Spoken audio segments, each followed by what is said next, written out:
Oi, Maíra. Oi, Clarissa, tudo bom? Tudo jóia, e você? Tudo ótimo. Conta pra gente, Má, quem tá hoje aqui na nossa tenda? Gente, hoje a gente tem uma convidada muito especial, que é a Tariana Rocha, que é psicanalista, coach, empreendedora digital e também é criadora de um workshop chamado Entre no Seu Poder, que é um programa online que ela criou de 8 semanas, que educa, acolhe e orienta filhas e filhos de mães com traços narcisistas patológicos. E para mim, assim, tá sendo um prazer receber a Tariana Rocha aqui. Eu conheço o trabalho dela faz um pouco mais de um ano. Na verdade, assim, eu tinha esse tema pendente na página, porque muitas mães pediam para eu falar sobre mães narcisistas. E, eu não conhecia nada sobre esse tema. Eu falava, gente, eu não me sinto de mãos atadas, porque eu não posso nem dar o retorno. Mesmo que eu encontre um post incrível, eu não tenho como depois moderar, né, os comentários e tal. Aí foi legal que a Viviane Ribeiro, do Instituto Chapoy, acabou me indicando o trabalho da Tariana. E eu me identifiquei muito com a forma como ela abordava o tema. E fiquei com vontade de chamar ela para fazer algumas lives. A gente começou a falar sobre isso na página e teve muita repercussão. Eu queria que você começasse, Tari, falando alguma coisa mais sobre você e explicasse um pouquinho do seu workshop para as pessoas saberem qual que é a sua proposta. Por que você fala desse tema? Por que você criou esse programa? Qual que é o intuito dele? Tá bom. Gente, tudo bem? Muito obrigada por me convidar, por abrir esse espaço para um assunto tão importante. E para a gente falar amorosamente com foco na cura. Então, como você falou, eu sou psicanalista, sou coach, eu sou empreendedora digital. E, na verdade, esse trabalho, ele começou de forma autobiográfica. Eu também sou filha de uma mãe com fortes traços de narcisismo patológico. E na minha jornada pessoal de tentar entender coisas que eram impossíveis de entender, por que minha mãe age assim, por que nunca nada que eu faço é bom o suficiente, por que não tem como agradá-la, por que nunca ela conseguia assumir erros, eu cheguei num pico realmente onde foi necessário pela minha saúde mental me distanciar da minha mãe. E aí eu comecei uma jornada, já tinha começado, de entender o transtorno de personalidade narcisista, de entender que quem é criado por mães e pais que têm fortes traços patológicos desse transtorno costumam ficar com sequelas bem parecidas.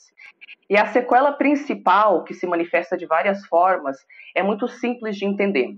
Basicamente, quando a gente é criado por pessoas que têm traços narcisistas patológicos, eles não têm empatia ou interesse em saber da nossa existência enquanto indivíduo.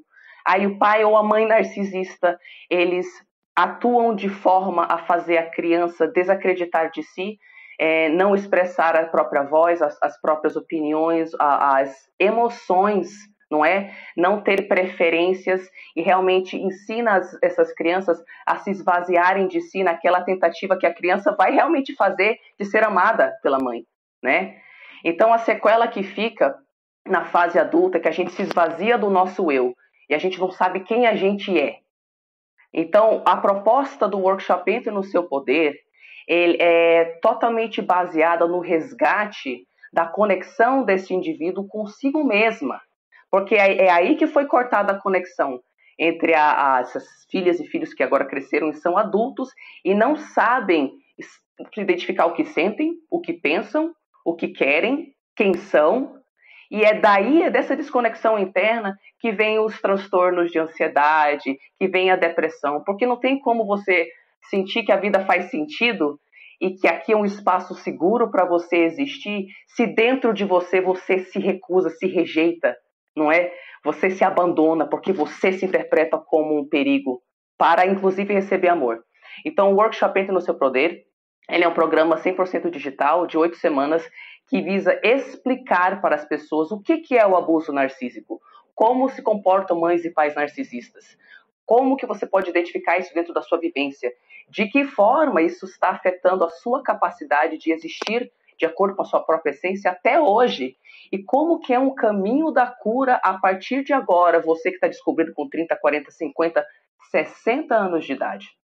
Como que é o caminho da cura a partir de agora para se resgatar depois de tanto tempo e se dar permissão de existir, entendendo que essa permissão de se amar não virá da sua mãe.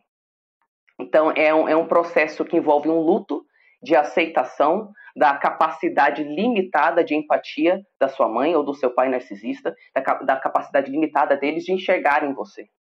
E aí você se dá permissão de fazer as coisas de acordo com o que faz sentido para o seu interior, mesmo sabendo que você não vai ter essa aprovação. E é esse luto que a gente entra, vou lá, eu pego a mãozinha da pessoa, explico para ela como que vai ser esse luto que envolve um tremendo estado de choque, um nível de culpa e de vergonha e de terror absurdos.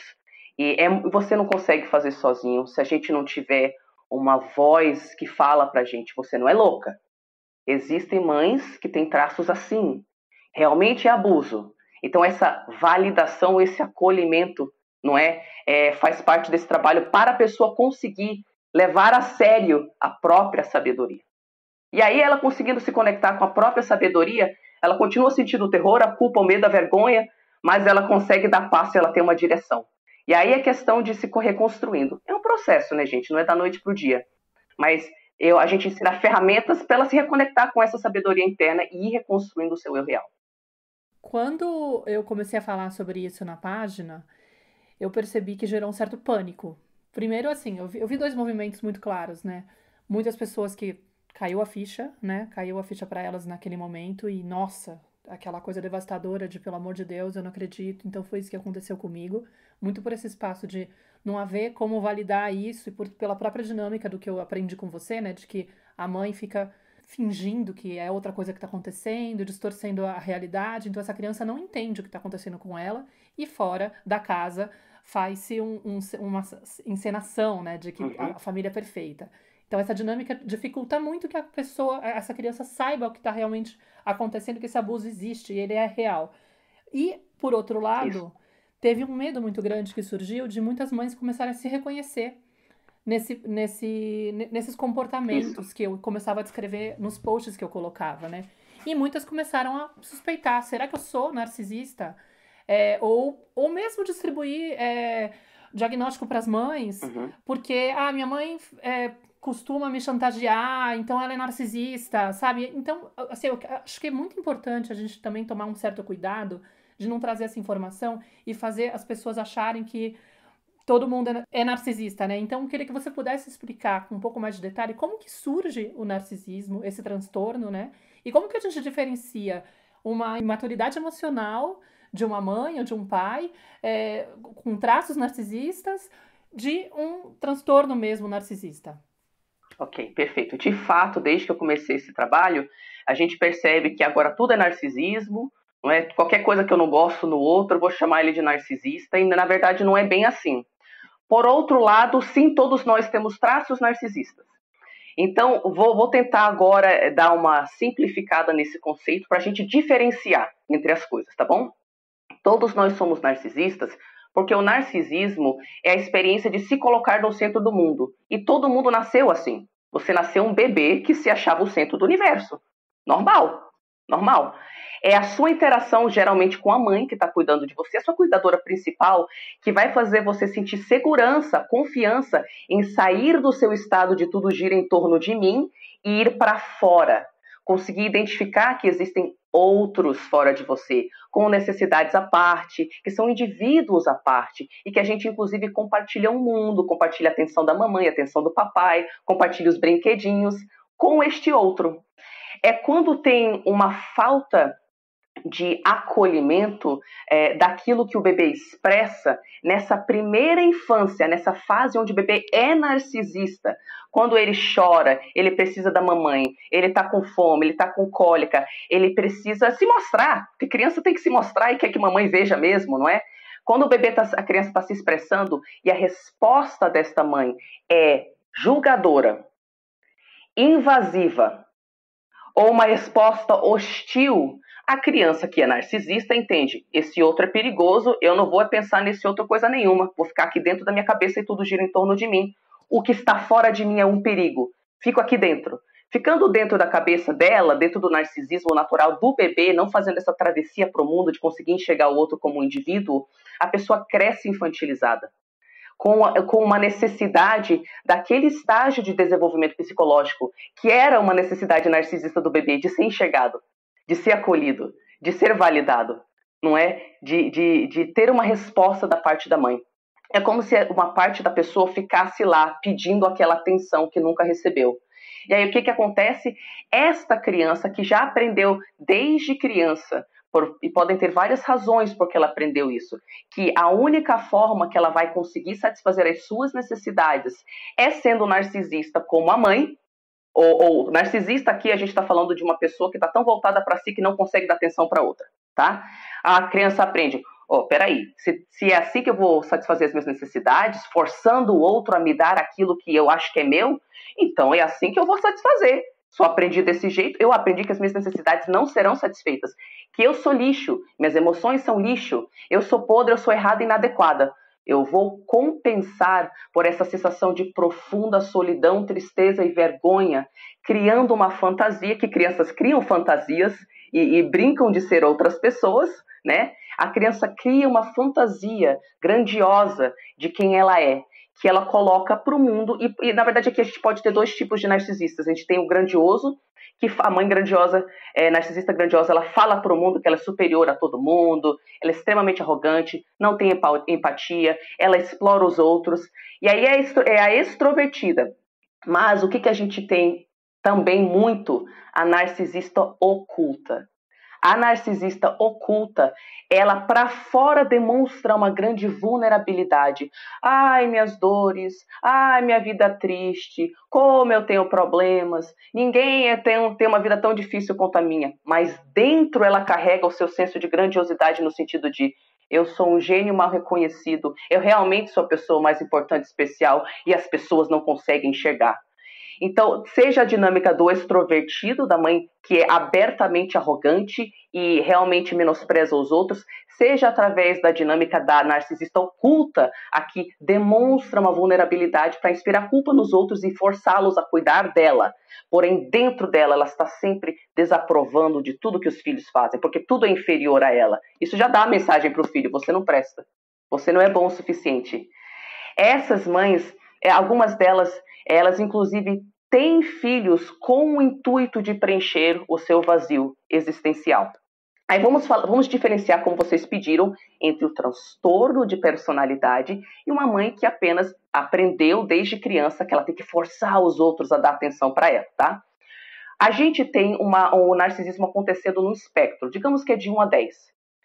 De 1 a 3, nós temos pessoas com pouco narcisismo, que também é um problema, e também pode deixar sequelas nos filhos, mas a gente pode falar sobre isso em outro momento. De 4, 5, 6, nós temos pessoas com narcisismo saudável. Elas conseguem receber atenção quando elas conseguem uma grande conquista, ou quando elas estão num momento de grande tristeza, e a gente tem que receber uma atenção especial dos outros, para que a gente passe por aquele momento difícil. Elas conseguem acreditar na sabedoria interna, porque aquilo que vem de dentro delas, em termos de sabedoria, de emoções, de intuição, elas levam a sério, elas não se invalidam. Elas têm capacidade de ter grandes sonhos, sem ter que conseguir coisas grandiosas para sentir que elas existem ou têm valor próprio. Isso significa que a narcisista saudável também consegue fracassar, porque ela entra em contato com a vergonha dela de boa, sem problema nenhum. Onde que é um perigo?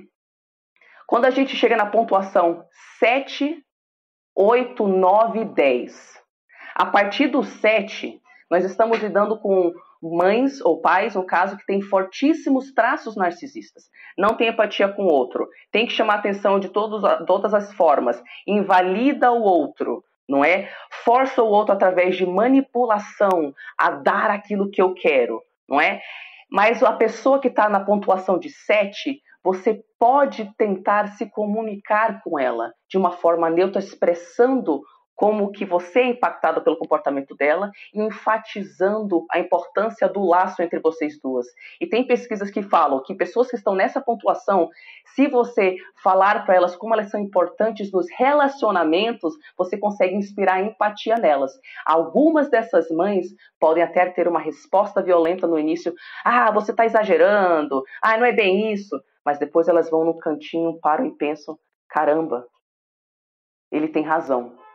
Aí, essa mãe da pontuação 7, você tem uma possibilidade de diálogo e de melhoria da relação.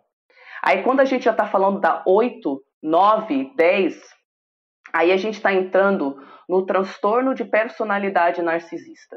E para o 10, a gente já está falando do psicopata narcisista. Esse não enxerga a gente como gente e não tem a mínima possibilidade de resgate de qualquer coisa. É só distância. 8 e 9, nós já estamos falando de pessoas que, de repente, não têm a falta total de remorso do 10, mas já são pessoas que têm um vício tão grande em forçar o outro a dar poder, atenção, aplausos, dó, sentir medo, porque quando a gente faz o outro sentir medo da gente, a gente também se sente grandioso, importante, não é? Tem narcisistas que se servem do terror para receber essa atenção. Essa pontuação de 8 e 9, nós estamos falando de pessoas que não conseguem abrir mão da sua dependência por atenção, por se sentir especial. Se elas não recebem atenção, elas sentem que a personalidade está desintegrando. Elas começam a entrar na depressão. Muitas têm ideação suicida. Então aqui estamos falando de pessoas que dependem dos outros para ter uma sensação de que existem. Essas pessoas já estão na categoria de transtorno de personalidade, onde hoje não existe nenhuma terapia estudada, comprovada, que possa resgatar essas pessoas nessa pontuação. E é aqui que é difícil, porque não interessa o que você demonstra da sua vulnerabilidade, não interessa o quanto você se fortalece para ser corajosa, se comunicar com a sua mãe, explicar para ela o seu ponto de vista. Ela não tem capacidade de se preocupar. E aí, a única forma de você se libertar é você aceitando essa realidade, de que ela não vai te dar permissão de te amar, de ser feliz, até porque ela é invejosa. Então, o sucesso da filha é um grande problema para ela. E você aceitando que, na verdade, a sua mãe não vai dar nada daquilo que você precisa. Ela deu o que ela pôde até agora, do jeito dela, né? Aí a gente tem que se dar permissão de cortar esse cordão umbilical e criar o que eu chamo de distância psicológica. Então, você, mãe que está confusa, será que eu tenho comportamentos narcisistas? Provavelmente você tem comportamentos narcisistas. Porém, o simples fato de que você está se analisando e você está pensando, meu Deus, eu me reconheço nisso, quer dizer que você tem a capacidade de entrar em contato com a sua vergonha, com a sua culpa. E o narcisista com um transtorno de personalidade não consegue. O narcisismo é uma defesa contra sentimentos extremamente difíceis. Por isso que ele tem que ser sempre grandioso, grandioso, grandioso. Se você está se perguntando, isso é um excelente sinal. Mas já está querendo dizer que, de repente, você tem que passar pelo seu processo de cura aí para entender até que ponto você está tendo esses traços narcisistas. Porque pessoas que têm traços narcisistas patológicos e não transtorno já causam problemas nas relações. E já causam sequelas nos seus filhos. Mas tem uma possibilidade de resgate aí. Eu estava pensando aqui, ontem, né, eu assisti a live que você fez com a Maíra, até para me preparar para essa conversa, conhecer um pouquinho melhor o seu trabalho, né, que eu também tenho pouco tempo que eu fiquei sabendo do seu trabalho, enfim, que a Maíra que me apresentou. E justamente aconteceu um momento que eu tive com o João, e depois eu deitei para ouvir a sua live, e aí também fiquei me questionando exatamente assim, como você está descrevendo, assim. O que tinha acontecido foi que a gente tinha feito várias coisas ao longo do dia que eles tinham, né, que eles queriam fazer e tudo, e aí chegou de noite. Na hora do jantar, o jantar ficou pronto antes dele terminar, dele tomar banho, dele fazer algumas coisas. Falei, então vem, a gente janta todo mundo junto, depois você sobe e toma seu banho. E aí ele jantou, eu fui pôr o Lucas pra dormir, e quando ele subiu, ele já estava cansado, não queria tomar banho. Ficou bravo comigo. Eu falei, olha, você ainda não terminou de arrumar o seu quarto que eu tinha te pedido. Várias coisas ele não tinha feito. E aí eu comecei a perceber o quanto eu entrei nesse lugar, né, de invalidar tudo que ele tinha feito, assim, e fui reforçando o que ele não tinha feito. Falei, eu te pedi para você arrumar o quarto antes do jantar, você não arrumou, eu te pedi para você ler o seu livro, você não leu, e comecei a bater, assim, tudo que ele não tinha feito.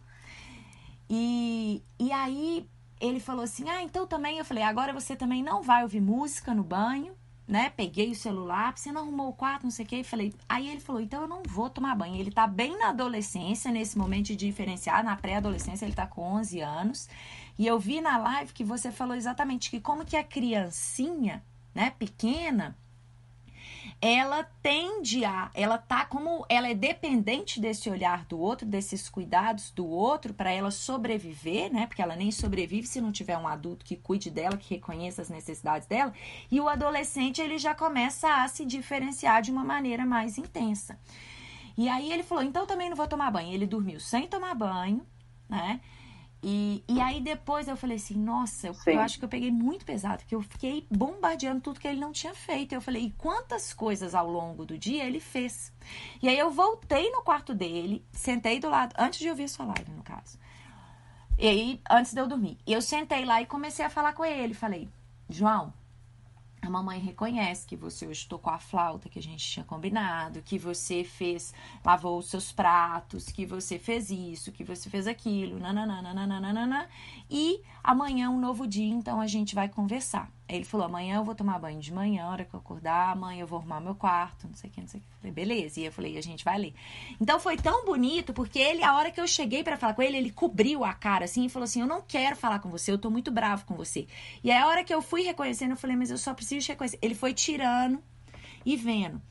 E aí é isso que você tá trazendo, é muito legal, né, da gente pontuar, e eu quis dar esse exemplo como uma forma das... Porque na hora que você foi falando, eu falei, nossa senhora, gente de Deus, né? Eu tô aqui me vendo totalmente identificada com várias coisas, e eu achei legal você... eu e a Maíra pensamos em trazer essa primeira pergunta, porque as pessoas começam mesmo, né, a se autodiagnosticar, diagnosticar as pessoas e entrar meio numa paranoia, né, com isso, e o quanto que isso também pode ser perigoso. E é legal a gente saber, ter clareza, mas a gente também né, ampliar o olhar e começar a perceber que não é algo que eu vou me enquadrar dentro desse diagnóstico e que não tem nenhuma saída. Perfeito, exatamente. E você fez um negócio muito importante agora também para entender a formação do narcisismo patológico nas pessoas e do narcisismo saudável, que é depois você reconhecer o seu erro com seu filho. E você expressou até na nossa live, a Maíra perguntou, tá, mas qual é a diferença entre fazer meu filho de psicólogo e expressar o que eu sinto, não é? Você expressou o que você sentia sem então inspirar sentimento de culpa nele, no sentido de agora você tem que me fazer me sentir bem, porque você é responsável pela minha felicidade.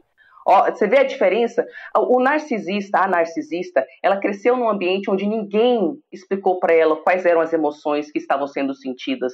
Ninguém agiu de uma forma natural perante essas emoções. Ninguém assumiu erro, sabe? Não teve diálogo e negociação, porque ela só não podia existir. Então, só na sua atitude de pensar, de ficar neurada, ai meu Deus, será que eu sou uma mãe narcisista? Não é de reconhecer um erro. A gente já vê muitas diferenças gritantes entre o que uma pessoa que cresceu com esse transtorno experimentou na infância e o que vai, se não se curar, acabar fazendo com seus próprios filhos. E Flor, e como que a gente faz para ajudar também essa mãe a entender o ambiente que cresce essa criança, né? Porque tem várias dinâmicas que são comuns no comportamento, o que gera, né? Como que cresce esse adulto, que sequela emocional ele tem. Perfeito. Então, a primeira coisa que você vai lembrar, se você cresceu com mãe ou pai narcisista, é que você tinha que pisar em ovos. O lar era um ambiente minado, não tinha estabilidade. Nós sabemos que estabilidade é uma das coisas que mais garante que a criança não vai ter problema de ansiedade crescendo, que ela vai ter uma certa paz interior. Então, a mãe ou o pai narcisista não tem regulação emocional, não sabe regular as emoções, não sabe nem nomear o que sente.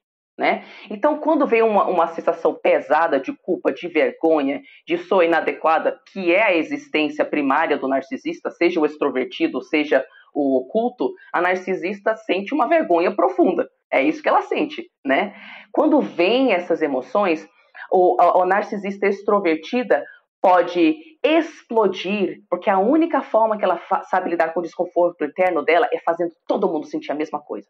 Ou seja, quando a sua mãe estava mal, a casa inteira tinha que ficar mal também? Se ela estava mal uma semana, a casa inteira tinha que ficar mal uma semana, com medo, temendo a resposta dela. Esse é um primeiro sinal. A narcisista oculta, ela pode não explodir, mas ela vai encontrar várias formas sutis e indiretas de fazer você saber que você não é bom o suficiente. Por exemplo, se teve algum problema que ela discordou, ela pode simplesmente ficar uma semana sem olhar para sua cara. Não fala com você, não é mais sua mãe, não deixa comida para você, não lava mais sua roupa, só desiste de ser sua mãe durante uma semana. Você vive dentro de casa, mas ela não fala o seu nome. Então existem respostas diferentes, mas você sabe que quando uma mãe está mal, a casa inteira vai ter que pisar em ovos. Então a mamãe faz todo mundo sentir a emoção que ela sente. A mamãe sente uma profunda inveja, particularmente a partir da adolescência, mas algumas antes, da criança. Então tudo que a criança demonstra em termos de se tornar um indivíduo, a mamãe vai começar a colocar umas minhocas na cabeça. Como? De forma sutis às vezes. Perguntando, mas por que você escolheu isso? Mas por que você fez desse jeito? Olha, o filho do vizinho fez de outro jeito. Então sempre tem uma comparação, tem uma pergunta, uma cara de desaprovação, não é? Várias formas da pessoa sentir que nada do que ela faz é bom o suficiente. Se você tem a sensação de a sua mãe, ela não conseguia expressar para você o que ela precisava para ser feliz, você pode perguntar para ela, mãe, pelo amor de Deus, me dá uma lista do que você precisa para eu satisfazer você. Eu vou tatuar na minha testa e todo dia eu vou fazer exatamente isso. Ela, além de não conseguir te falar isso, porque ela não tem a mínima noção de quem ela é, o que ela precisa, nada do que você fizer vai ser bom o suficiente. Aqui a gente tem seguidoras e clientes com 40, 50, 60 anos que descobrem, Tariana, eu finalmente reconheci. Nada do que eu fazia para minha mãe era bom o suficiente. Então, tem o uso dos outros, né? A narcisista, ela usa os outros sem dó para receber deles o que quer. De que forma? Bom, por exemplo, exemplos reais de seguidoras e clientes minhas. Sua mãe vê que você está apaixonada por fulano, mas Beltrano tem mais dinheiro e está dando em cima de você. Você não quer nem saber do Beltrano, mas a sua mãe também não quer nem saber de quem que você está apaixonada. Ela quer o dinheiro do Beltrano. Então ela vai invalidar, ela vai entrar em contato com o fulano e falar, você sabia que minha filha tem problema mental? Pois é, ela é uma vagabunda, sabe? Ela faz X, Y, Z, sabota você por trás para você casar com o Beltrano, que ela quer o dinheiro do Beltrano. Então, ela vai pedir, ela tem a agressão passiva, né? Narcisistas não sabem o que sentem, não sabem o que precisam, não sabem o que querem, então manipulam situações e punem pessoas indiretamente para forçar todo mundo a fazer o que você quer. Então eu tenho um problema com você. Você vai embora, você vai se mudar da minha casa porque você conseguiu um emprego em outro estado. Bom, aí eu vou começar a falar para a família por trás que você está tendo um problema psicológico, coitada, tão fraquinha, agora ela está se envolvendo com o pessoal errado de outro estado, ela vai sair de casa. Aí a família começa a bombardear você, aí você começa a pensar, caramba, mas será que eu estou fazendo algo errado em querer apenas ser um adulto? A mãe narcisista, ela toma crédito pelas suas realizações. Não interessa o quanto você trabalhou ou lutou. Ela vai falar, eu te pari. Ou, dependendo do grau de narcisismo, a narcisista se serve de mentira patológica. Vamos falar a palavra que é, né? Ela se serve de mentira patológica. Então ela pode, inclusive, inventar mesmo uma história. Ela fala esse idioma porque fui eu que ensinei para ela, sendo que ela nem fala o idioma. Ela não consegue ver que a filha possa existir sem ela tomar créditos por algo que a filha fez. Ela ignora as suas emoções. Quando você expressa o seu lado, ela fala, mas você nunca soube aceitar uma piada mesmo, minimiza o que ela faz, nunca assume um erro, ou simplesmente finge que aquilo não aconteceu. Você pode pegar uma narcisista no flagra, traindo o esposo. E aí depois, se você aborda a sua mãe, quem era aquele cara? Por que você está falando? Aquele cara que eu te vi beijando ontem. Minha filha, você está mal? Você está com febre? Minha filha, eu sempre soube que você era fraca psicologicamente. Talvez você precise tomar remédios. A esse ponto de distorção da realidade para não assumir um erro. Ela compete com a filha. Compete, uma competição eterna. Compara a filha com a filha do vizinho. Se a filha está fazendo alguma... Tem umas que, se a filha compra uma roupa, a mãe vai lá e compra roupa. Se a filha traz um namorado para casa, a mãe vai lá e paquera o namorado. Se a filha faz um curso, a mãe vai lá e faz o curso. Compete com a filha sempre para colocar a filha para baixo. Arrogância, a mãe narcisista, seja oculta ou a extrovertida, considera que os outros sejam inferiores a ela. Ela tem um senso de merecimento que não é fundado em nada, mas ela acha que todo mundo tem que sucumbir aos seus desejos sem questionar e que existe uma desigualdade na relação. Ela espera que você dê obediência absoluta para ela e ela não tem que te dar nada.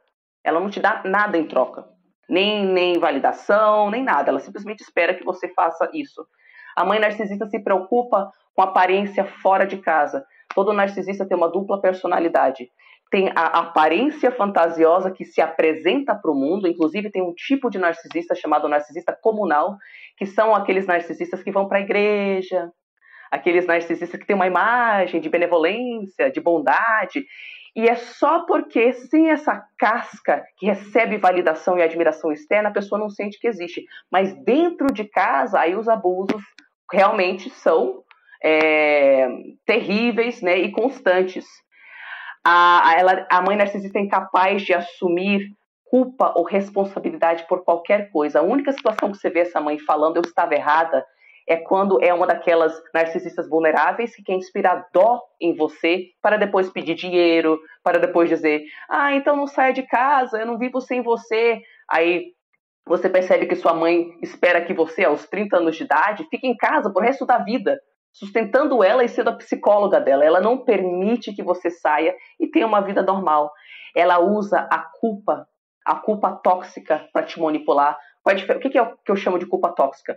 Culpa todos nós sentimos, não é? A culpa tóxica é aquela culpa que foi programada a ser ativada quando você cuida de si mesma.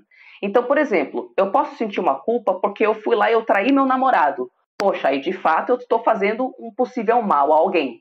Já na família narcisista, as crianças são programadas a aceitar que a função delas é cuidar dos pais e não o contrário. Então eu tenho que dar meu dinheiro para minha mãe, eu tenho que dar minha atenção para minha mãe, a escolha da minha carreira para minha mãe, a escolha de onde eu vivo para minha mãe. Então, se você tenta inverter os papéis e você se colocar no centro da sua vida, cuidar de você mesma, tomar suas próprias decisões, você foi programada a entender que isso é um abuso contra a sua mãe. Então a culpa tóxica é aquela que você sente quando você faz coisas saudáveis por você, porque isso é um tabu. A necessidade da mãe tem que estar acima da sua necessidade. Ela usa da vergonha, né? É verdade, o narcisismo no fundo, é uma sensação de ser inadequado, de vergonha profunda. Então ela vai fazer você sentir que sem mamãe você não dá conta, que ainda bem que você tem a mamãe, porque senão você teria muito mais problema, não é? Que ninguém lá fora no mundo vai te amar do jeito que eu te amo. Aí você fica, caramba, mas esse amor aqui já é tão escasso, e se eu sair daqui não vai ter mais nada? Aí você fica lá presa, né, com medo de sair de lá. Recompensa e punição e amor condicional. Se você escolher a carreira que eu quero, eu te dou isso. Se não, nós não temos relacionamento. É ultimato. É na base de ultimato. Ou é da minha forma, ou então você não vai receber nada de mim. E aí você só é enxergado realmente quando há obediência. Gaslighting é uma forma extremamente comum de abuso. O que é o gaslighting? Gaslighting é uma forma de abuso psicológico que tem o objetivo de fazer a vítima acreditar que ela está enlouquecendo. Esse abuso psicológico é extremamente comum entre narcisistas e suas vítimas, porque o narcisista precisa de pessoas vazias de si e só dão atenção, dão atenção, dão atenção. Se você não estiver vazia de si, se você tiver uma identidade, sonhos próprios, coisas que você quer fazer na sua vida, você não vai ficar lá sofrendo abuso e dando atenção para os outros. Então, através do gaslighting, a narcisista te fala a vida inteira. Será que você dá conta das coisas?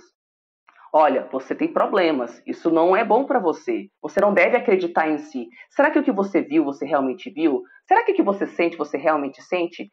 E aí a criança vai crescendo pensando, caramba, nada do que eu penso eu posso confiar, nada do que eu sinto tem valor, nada que vem de dentro de mim é real. Aí a criança, não querendo perder o amor da mãe, ela não confia em mais nada que tem dentro dela, ela acha que ela é louca, que ela não tem valor, que ela não consegue pensar, e ela coloca totalmente o poder de decisão da existência dela nas mãos da mãe dela. E aí é claro, gente, tem um monte de coisa. A mãe narcisista, ela usa da mentira patológica, ela inspira codependência e dependência, né? Então ela cria filhos que só conseguem se sentir enxergados se eles estão cuidando de abusadores, porque é a dinâmica que a pessoa aprendeu na infância. Ela não entende amor como nenhuma outra forma. Ela acha, putz, nessa relação, se eu tiver qualquer necessidade de expressá-la, eu vou perder o meu amor. Então ela tem esse padrão de só atrair pessoas na fase adulta que deixam elas vazias de si, e ela não sabe ser amada de outra forma. Sem falar a dependência, a mãe narcisista espera ser tratada como uma criança até o resto da vida. E aí você nasce, você nem sabia que a sua mãe vai falar para você a vida inteira: você não vai casar, você não vai ter filhos, você não vai ter família, você vai ficar aqui comigo. E aí a sua vida é isso, não ter vida, é ser psicóloga da sua mãe e dar apoio para sua mãe. Então essas são algumas das características que mães narcisistas usam. Eu vou até parar, porque senão a gente fica o resto da live falando só disso.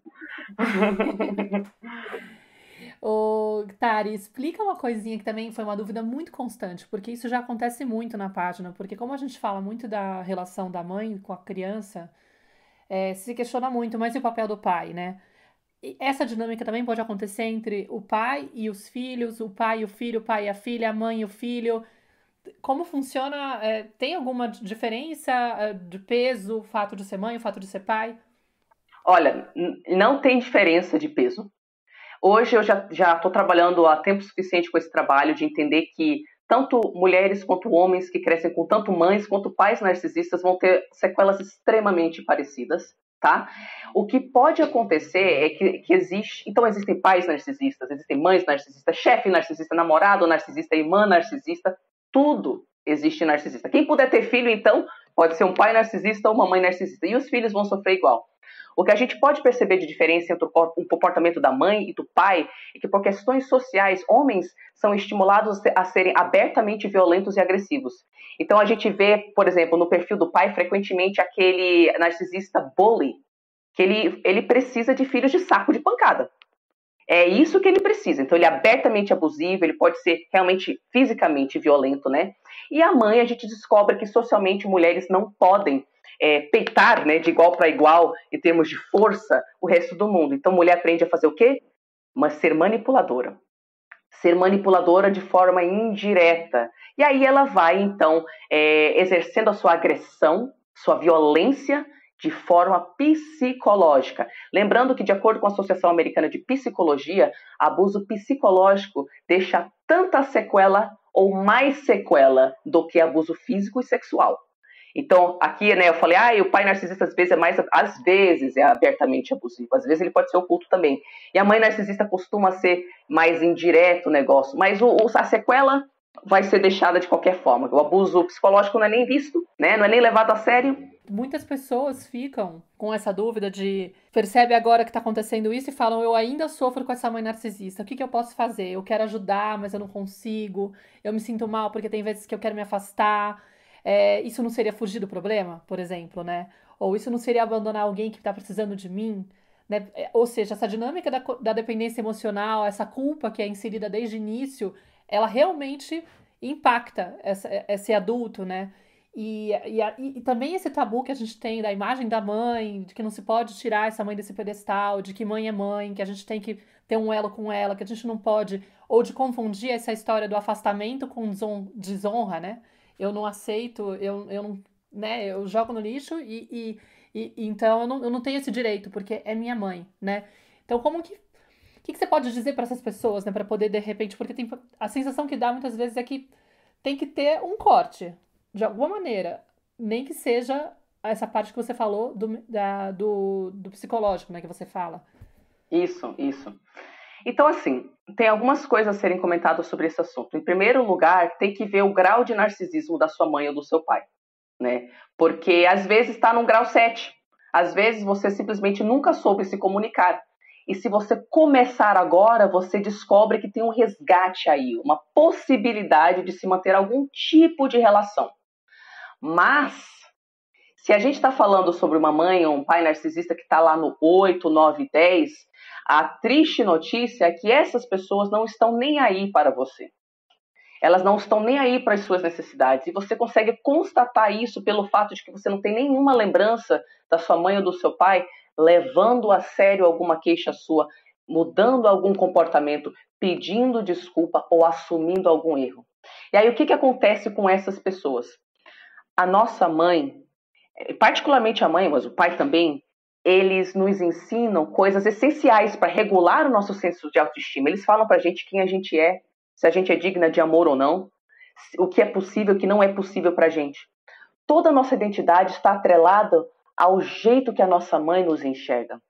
Então, quando você percebe, caramba, eu tentei me comunicar com a minha mãe, ela só me zombou, só menosprezou, me atacou. Tô sacando que minha mãe deve ter um grau de narcisismo lá pro 8, 9, ou quem sabe 10, não é?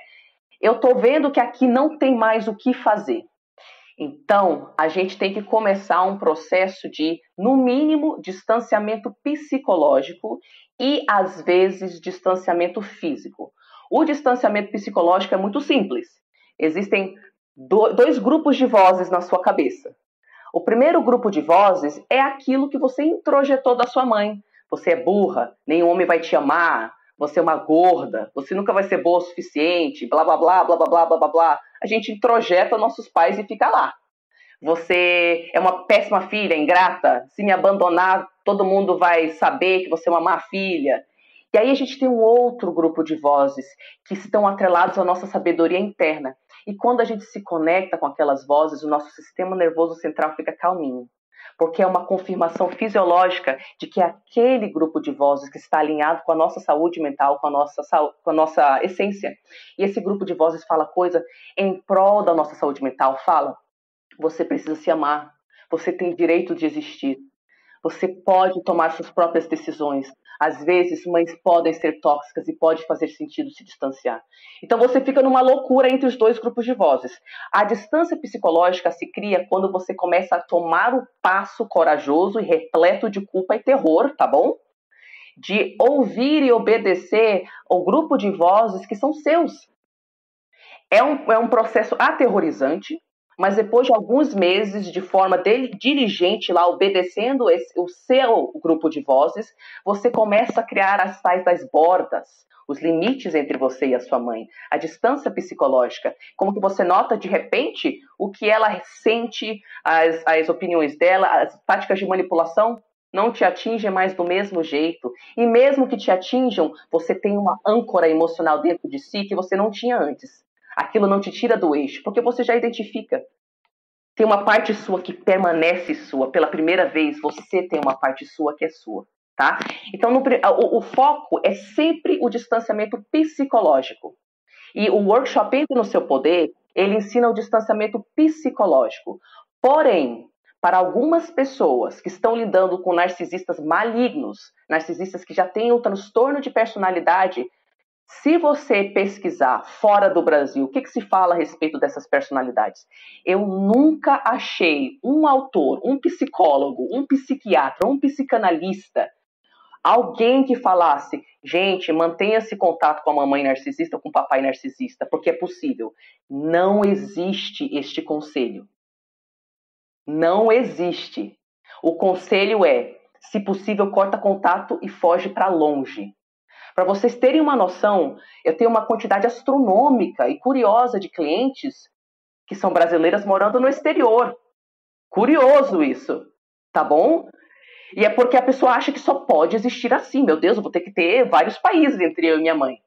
Então, com relação a essa pessoa, você precisa criar o distanciamento psicológico para ter coragem de você se distanciar fisicamente. E para algumas dessas pessoas, o distanciamento físico vai ser assim. Eu vou ver minha mãe 2 vezes no ano. No Natal, vou passar 24 horas com ela e no aniversário dela, ou no Dia das Mães, sei lá. Mas para outras pessoas é assim. Quando eu escuto a voz da minha mãe, a minha psoríase volta, a minha ansiedade volta, eu tenho que tomar o remédio de depressão de novo, meu cabelo começa a cair de novo, então não dá. Meu corpo está falando, pelo amor de Deus, eu estou morrendo aqui. E aí para essa pessoa é cortar contato. E aí o processo de cortar contato é com apoio, é com outras pessoas que estão te validando, porque as pessoas que não entendem disso, elas não vão te validar. E elas vão falar que você tá errada, que a sua mamãe é linda, não sei o quê. Gente, é claro que a sua mamãe tem um monte de dor interna.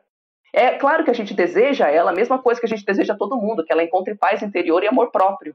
Mas a gente não pode ser infantil e ficar numa situação impossível, com expectativas que nos adoecem por nunca serem satisfeitas e, acima de tudo, às vezes expondo os nossos filhos.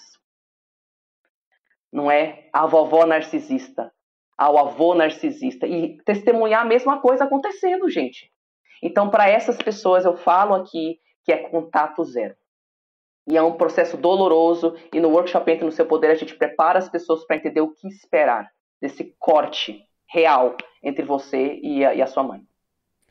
Eu tô com medo de ficar muito longo, porque esse tema realmente, ele mexe muito, ele é muito extenso, ele é muito profundo e ele é muito novo para muita gente, né? Então me dá vontade de incluir tudo que eu já aprendi com você, tanto no workshop, porque eu fiz o workshop com você, quanto nas 3 lives. Então eu até convido aqui, chama a atenção, quem tiver escutando a gente, tiver interesse de saber mais, vale a pena assistir as 3 lives que eu já gravei com a Tari. Tá lá no meu perfil do YouTube, vocês podem acessar. São 3, 2 que eu fiz no ano passado, em 2019, em janeiro, e uma que eu fiz agora em janeiro de 2020, tá? Então, vocês podem fuçar lá que vale a pena. Tem o perfil da Tariana também no YouTube, que tem uma playlist incrível com um monte de material sobre isso, e tem o workshop dela, óbvio, se você precisa passar por esse processo de curar essas feridas que você tem, dessa relação com uma mãe com traços patológicos de narcisismo, vale a pena fazer.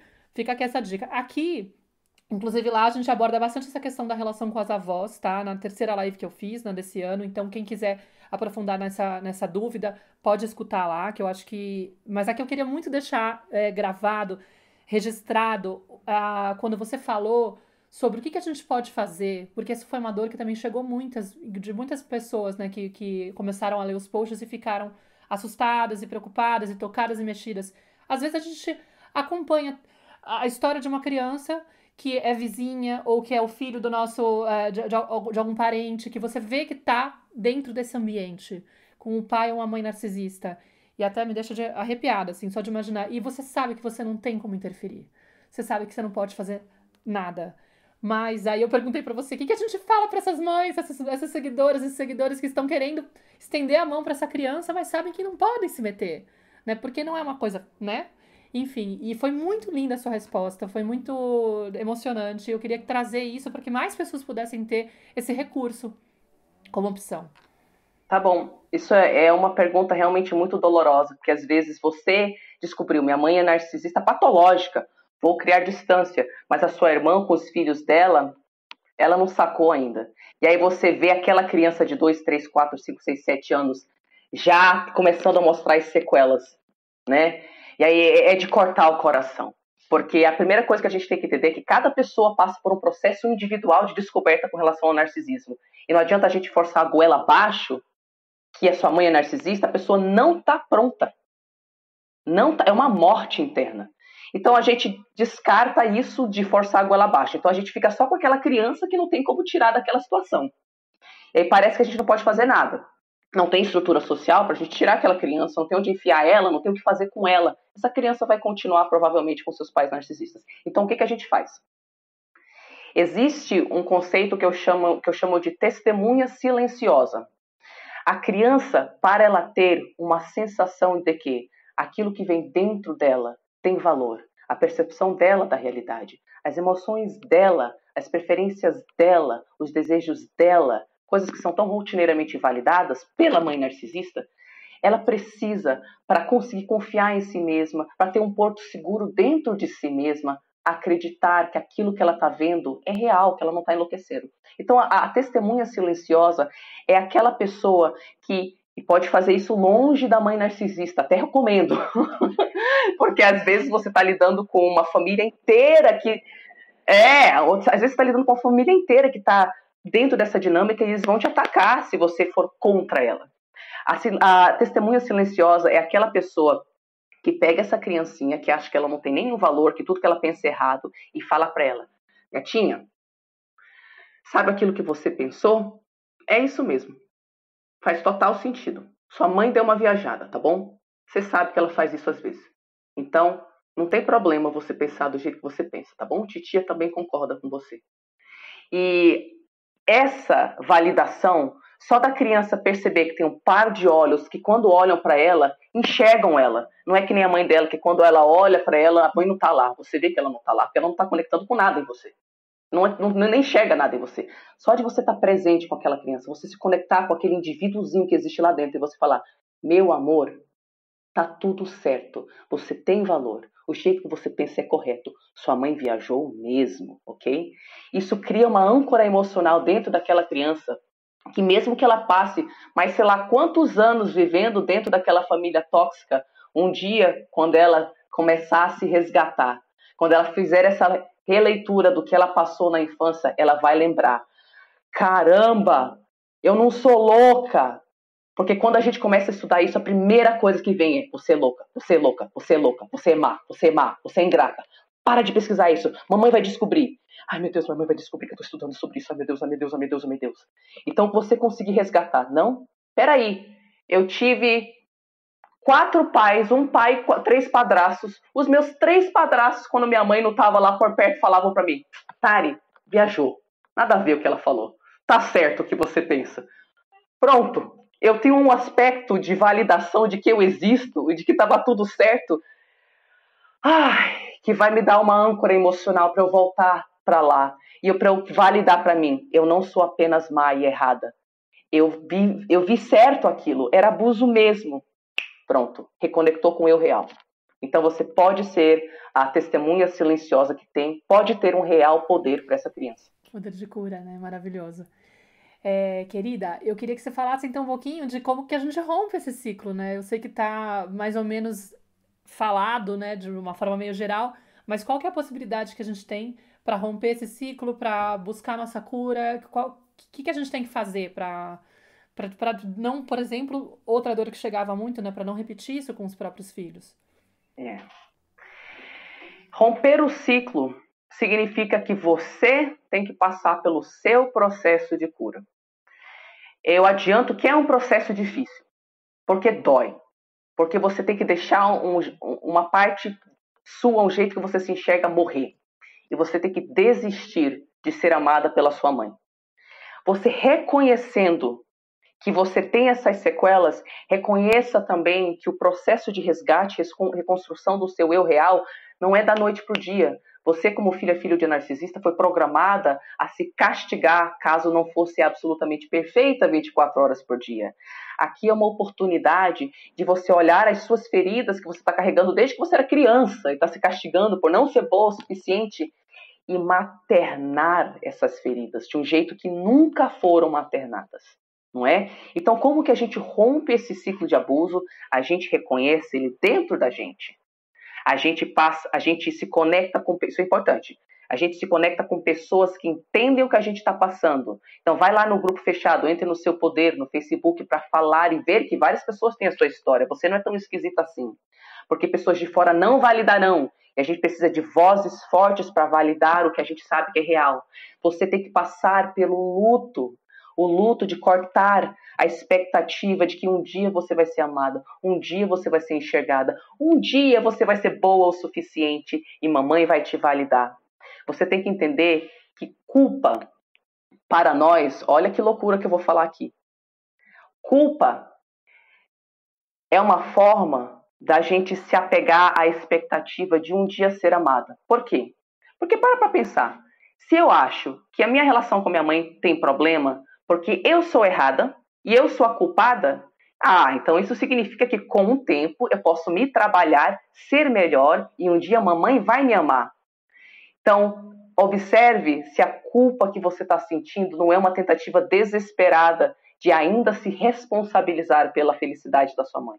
Então, a gente tem que sacar isso também e tomar decisões apesar da culpa. E é um processo, tá? Mas a resposta tem muitas coisas aqui a serem faladas, mas a resposta você tem que passar pelo seu processo de cura. Claro. Eu sei que no processo quando a gente fala que a maternidade, ela abre esse monte de feridas e faz a gente sentir um chamado por um processo de autoeducação, uma das resistências maiores que as mães têm é esse medo de entrar em contato com as dores do passado. Meu Deus do céu, eu vou entrar lá e eu não sei se eu vou dar conta. E eu achei muito linda uma fala sua que você falava...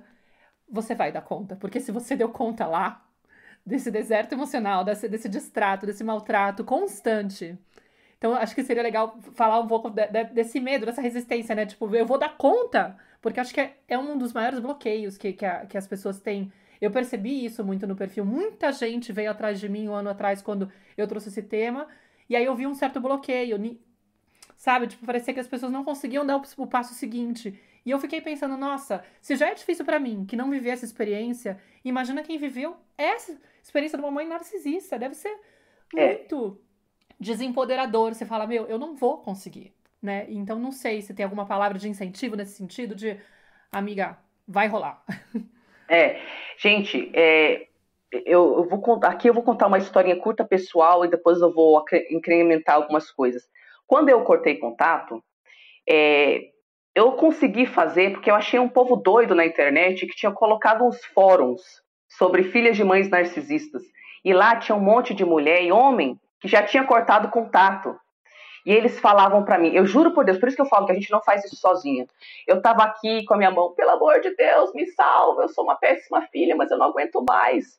E aquelas mulheres, aqueles homens que já tinham cortado contato, estavam do outro lado, tinham resgatado o seu eu real, estavam fortalecidos, eles me estendiam a mão. Vem, Tari, pegavam minha mão e falavam, você vai conseguir. Eu tô aqui desse lado, eu sou o seu eu futuro. Eu passei por isso, eu também sentia terror. A coisa que a filha de narcisista mais sente é terror.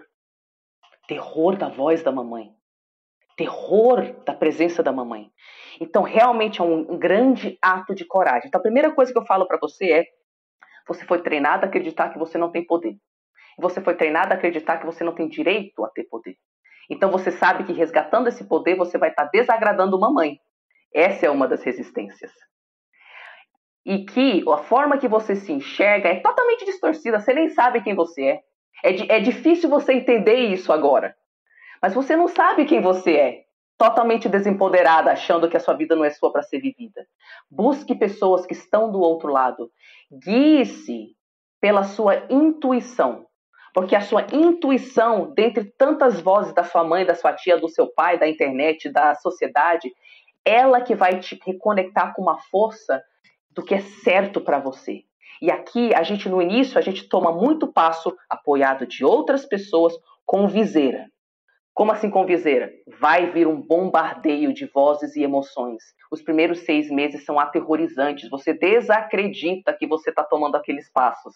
Toda a sua família você está deixando para trás frequentemente. Você se sente só, exilada no mundo, sem pai, sem mãe, sem lugar para cair morta. É aterrorizante. Mas o que você descobre? Oxe, não é que eu aguento o terror? Oxe, não é que eu aguento o desconforto? Você descobre que existe sofrimento de ficar no mesmo lugar, na mesma situação estagnada, mas existe dor que você escolhe, que é a dor da transformação. Então, entre o sofrimento de ficar onde você está, imagina daqui a 10 anos como que você vai estar morta por dentro numa relação dessas, não é? Imagina também, daqui a 10 anos, se você atravessar esse período inicial de terror absoluto, como que você vai estar? O que você vai ter construído para si, não é? Então, pensamento a longo prazo, busque pessoas que te validem, ignore absolutamente pessoas que não entendem do assunto, vá baseada na sua intuição e empreste a coragem de outras pessoas. Para fazer isso sozinho é difícil. Então, empresta mesmo a coragem de outras pessoas. Por isso que tem workshop Entre no Seu Poder, ou grupo gratuito Entre no Seu Poder, no Facebook, porque sozinha a gente realmente não consegue. Mas você consegue. Você consegue porque você não tem noção da sua própria força. E isso vai ensinar para você. Inclusive, só fechando esse assunto, eu fico impressionada que uma das coisas que as pessoas falam para mim quando elas conversam comigo, independente da área da minha vida, é: Tari, você transmite uma força. Uma força, Tari. E você acha que eu enxergava essa força em mim? Era uma surpresa para mim que as pessoas me falassem isso. Mas eu que não tenho o direito de existir, eu que não deveria nem estar viva, eu sou forte. Então a gente é forte sim. E essa travessia faz você ter superpoderes de força, coragem e conexão com a sua sabedoria interna. A verdade é essa. Flor, eu acho que foi o que mais me chamou a atenção, assim, quando eu conheci seu trabalho. É sentir, tipo, esse poder pessoal conectado, sabe? E o quanto você inspirava essa coisa assim, gente, vamos, porque é real. Tipo, o próprio desafio que você faz da chuva de amor próprio, você fala, né? Eu fui, como é essa história de amar a si mesmo? Qual que é essa, né? Vou testar, vou ver se é verdade e depois que você viu, vou espalhar pro mundo. Então, assim, eu acho que eu queria fechar o nosso podcast, o episódio, até explicando que a Clarissa teve problemas de conexão, ela tá indo e voltando, mas ela não tá conseguindo acompanhar direito, por isso que ela deu uma sumida aqui, mas ela tava acompanhando um pouco pelo chat aqui comigo. Mas eu queria fechar agradecendo muito a sua presença aqui no podcast, mas também, assim, dizendo que lindo conhecer pessoas como você que se propõe a expor a própria história, né? Porque não é fácil também a gente colocar a nossa autobiografia, né? A nossa história, assim, digamos, a serviço da cura de mais pessoas quando toca algo tão profundo, né? Mas é maravilhoso que a gente tenha pessoas como você no mundo que estendem a mão para quem mais também está vivendo situações como essas, né? E então, assim, eu queria deixar esse agradecimento aqui. Eu tô muito contente de trazer você para Tenda Materna, porque eu senti arrepio em vários momentos durante a nossa conversa, como se a gente estivesse vivendo um processo de cura. Mesmo não tendo vivido a profundidade disso, eu acho que a sua fala me traz cura também, sabe? Eu sinto muito isso com a Clarissa, quando eu tô com ela. E pra mim, esse podcast... Tô ficando emocionada. Esse podcast é muito especial, porque ele abre esses espaços, sabe? Cada vez que a gente tem uma conversa dessas, eu falo, gente do céu, que poder que a gente tem de conectar e poder se olhar e poder se abraçar e estender essa mão, sabe? É quando a Ivone fala qual a palavra em espanhol, passo de cebra, que é a faixa de pedestres, né, da consciência, que a gente vai caminhando e vai puxando quem tá atrás e empurrando quem tá na frente pra pessoa avançar também. Vamos lá, gente, vamos todo mundo junto, tá todo mundo em processo. E a gente tem que se dar as mãos para poder... E quanto mais pessoas entrarem nesse espírito de olhar para si mesmo, mais a gente vai conseguir romper esses padrões que são coletivos, porque esses traços estão aí espalhados. Sim. Não só para quem é narcisista, mas está também quem sabe, mas à medida que a gente for se limpando, a gente vai se curando. Então é meio isso, assim. Eu tô muito feliz de trazer isso, porque eu sei que vai ser curativo para muita gente escutar essa fala. E reforço aqui, busquem a Tari nos outros espaços, nas redes sociais. Deixe o seu contato, @Tariana_Rocha, Tariana com Y, né, para quem for procurar pelo Instagram. Se quiser deixar algum outro contato para as pessoas te procurarem.